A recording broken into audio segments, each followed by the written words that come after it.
Hi, this is Ron with Art Gallery Showcase, and we have Jerry Ganis with us today. And I went to your website last night, and first thing I saw was portrait work. You must have been a portrait photographer a while because these were amazing. I appreciate that. My early life, I was in education for many years. My avocation was always photography, and I absolutely loved anything that had to do with the camera. I started perhaps about in 2015 with portrait, working out of a studio in Irvine, headshots, portrait work, anything related to studio work. Lighting is so critical with that, and I spend many hours learning about lighting. At the same time, landscape photography was always what I would call my jewel, my gem. This is what I always wanted to perfect.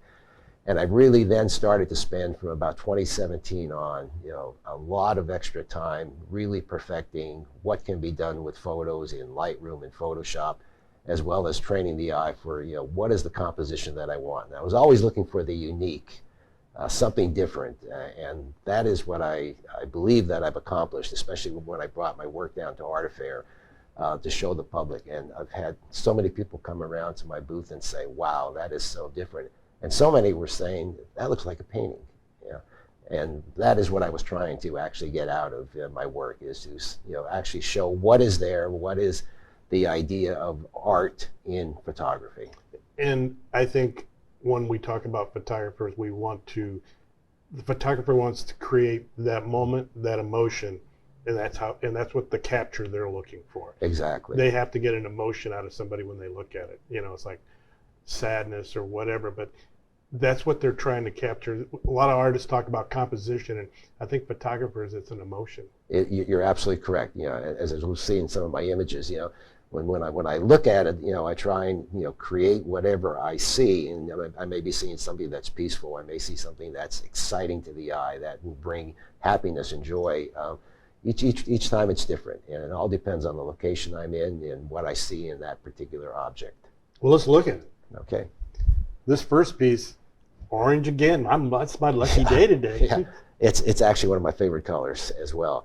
But this one was taken up in Devil's Garden in Escalante, Utah, and it's right off probably one of the most bumpy roads in the world, called Hole in the Rock Road. And you get there, you're shaken up, but you look around and you just go, wow. It's a small area, but they have plenty of iconic rock structures. The Four Kings is there, which are basically four of different structures that actually look like human beings, but they've been formed over periods of time with the sandstone. And with this one, I looked at this one, I looked at the sky, and it was just looked like something that was out of this world. So the tree framed by the orange rocks that were there, and it looked just as if that was guiding everything in that particular area there. I could see that one. Yeah. Your next one, I really, really liked. I like fishing, so when I know after you told me where this one was, it was like. I know this one, up in 5:15 out of the hotel to get there to catch the blue hour, and the main goal of this was to take a look at Mount Moran and to catch that with the Snake River in front of it. So after doing maybe about 30 shots of that, I turned around, and there was, on the bend of the river, this rising mist coming out of the Snake River. Hence the name Rising Mist on Snake River. But it was just so beautiful, capturing those trees and just the way everything just seemed to be actually emanating from that river bed itself. And it was definitely fall because the trees were turning like that. This was just several weeks ago. Yes. Oh, really? Yes. Oh, yes. And the reds were really exploding. Oh, they were unbelievable. So, it was, my pleasure just to be in the Grand Teton area and explore 5 full days of just different types of images. And so I have a ton that I'm getting ready for Art Affair for next year. Oh, right. Yeah. The next piece. This is actually one of my favorites. And this one I had on display at Art Affair this year. It's called Lower Calf Creek Falls. and it's located in, again, Utah, between Escalante and Boulder along Highway 12. And what I really remember more about this initially is the 8-mile round trip, to get to this location. But once I got there and once I saw that fall, it was just amazing. It was about a 130-foot drop of water into this emerald green pond, and it was amazing with the way the water just spritzed up into the rocks and the side. It was absolutely beautiful. I just captured part of it from the side, and that's what I just wanted to emphasize, was just that magic flow of water as it was hitting the pond. It's gorgeous, and I love the way you shot that with, you must have certain stops or something on your camera to create that motion in that water. Stops, filters, a polarizing filter, but and a lot of it, what I try to do is just create a certain type of look to my art. So there's a lot of extra work that I spend on in Photoshop to make that say that this is the creative work that I'm trying to present to the audience. Well, you did a fine job on this one. Appreciate that. Trust me. Thank you. In the next piece, this one has some tragedy as well as some beautiful scenery. The Silverado fires back in October of 2020 affected many people in the Irvine area. For where my wife and I live, it was mainly just a lot of smoke accumulation. So we took a drive down to Dana Point on that day. Passing through Laguna Beach, there was no smoke bank at all. Coming back later that evening, the smoke bank just was there in full force as the sun set. So I pulled over, took maybe about 10, 15 pictures before this little child came into the picture with his dad and this dragon kite, and it just perfectly matched the look of the sky with the sun, and it has a look that really will say there is tragedy, but at the same time life goes on. this is really cool, especially with the dragon coming out of Exactly. the smoke. It's like medieval times. No, and the odds on that happening were so slim, but Well, I'm so fortunate that they did. it was like a moment at that moment Yes, type shot. correct. Yes. And this next piece, This one, I did not know what I was taking. I was crossing over one of the canals not too far from St. Mark's Square. And as we crossed over, there was I can't tell you how many tourists were there at that time. But this was back in 2019. And everybody was making a left to go see one of the main churches there.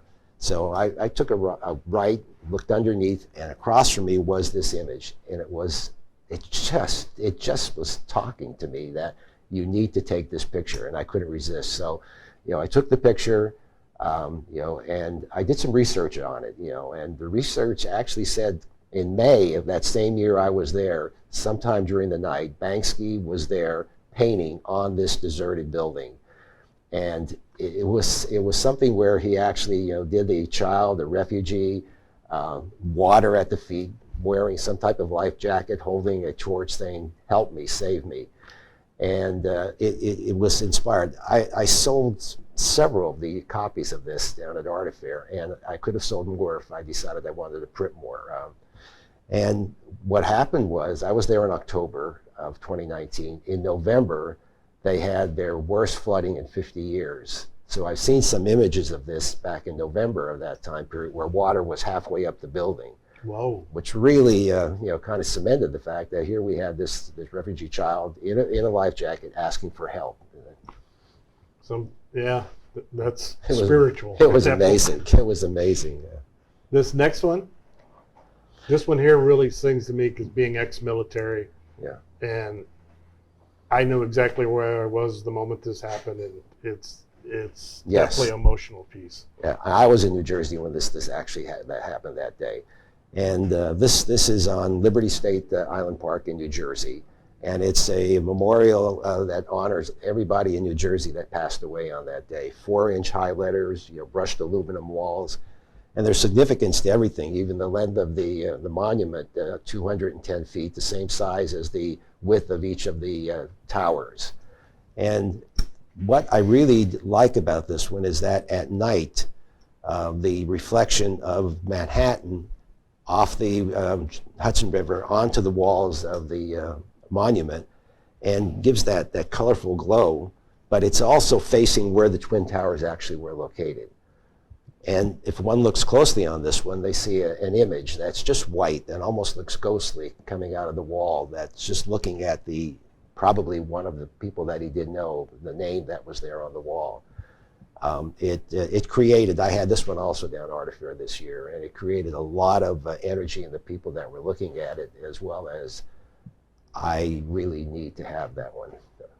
And I understand that. And it's been a privilege having you in here in the studio today. And your studio work is tremendous, but let me tell you, your outdoor work and your landscapes you're capturing those moments and those feelings that people want to reflect on and want to feel.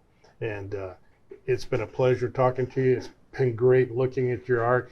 And you have a website? Yes, I do. It's www.jerrygphotography.com. So if you want to see more of his great art, just go to his website, and you're going to feel some motion. Yeah, and there'll be plenty more coming on there soon. So thanks for coming in, and I can't wait to see what you're going to do next. Appreciate it, Ron. Thank you so much.